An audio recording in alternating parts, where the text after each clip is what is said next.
नमस्कार, स्वागत है आपका इंडस स्पोर्ट एंड एनालिसिस में।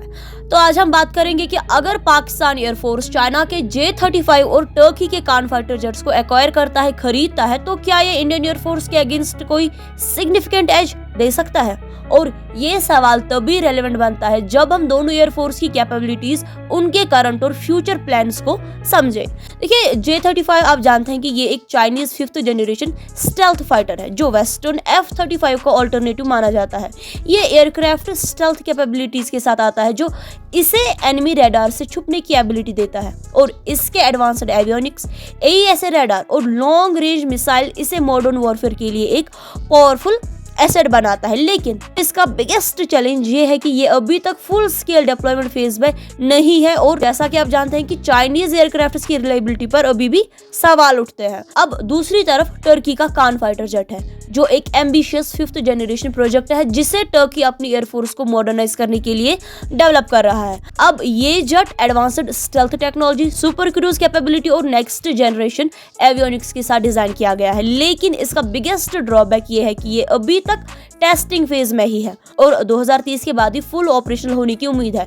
इसका मतलब ये है कि अगर PAF इसे एक्वायर भी करता है, खरीदता भी है, तो भी ये तुरंत एक गेम चेंजर नहीं बनेगा। अब अगर हम IAF के अगेंस्ट इन जेट्स की इफेक्टिवनेस देखें तो हमें ये समझना होगा कि IAF के पास ऑलरेडी राफेल और Su-30 MK1 जैसे एडवांस्ड फाइटर्स है जो कॉम्बैट प्रूवन प्लेटफॉर्म्स है। देखिए, राफेल के स्पेक्ट्रा EW सिस्टम और मीटियोर मिसाइल J-35 जैसे स्टेल्थ जेट्स के अगेंस्ट भी काफी इफेक्टिव हो सकते हैं, और Su-30 MK1 जो एक हैवी फाइटर है वो भी कॉन्स्टेंटली अपग्रेड हो रहा है, और इंडिया के पास अब S-400 मिसाइल डिफेंस सिस्टम भी है जो स्टेल्थ जेट्स को डिटेक्ट करने की कैपेबिलिटी रखता है।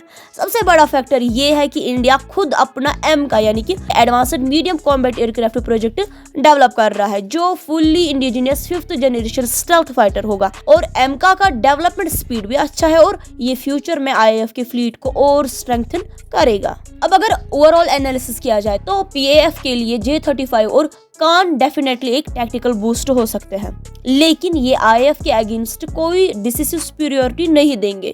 इंडिया का superior training infrastructure, multi layered air defence system और एडवांस्ड फाइटर्स का कॉम्बिनेशन इंश्योर करता है कि ये न्यू PAF जेट्स IAF के लिए कोई एग्जिस्टेंशियल थ्रेट ना बन सके।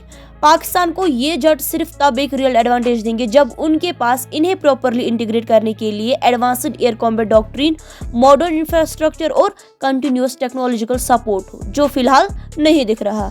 इस वजह से शॉर्ट टर्म में ये एक टैक्टिकल बूस्ट हो सकता है, पर लॉन्ग टर्म में IAF की डोमिनेंस बरकरार रहेगी। अब दोस्तों, आपका इस मुद्दे के बारे में क्या कहना है? आपके क्या विचार हैं?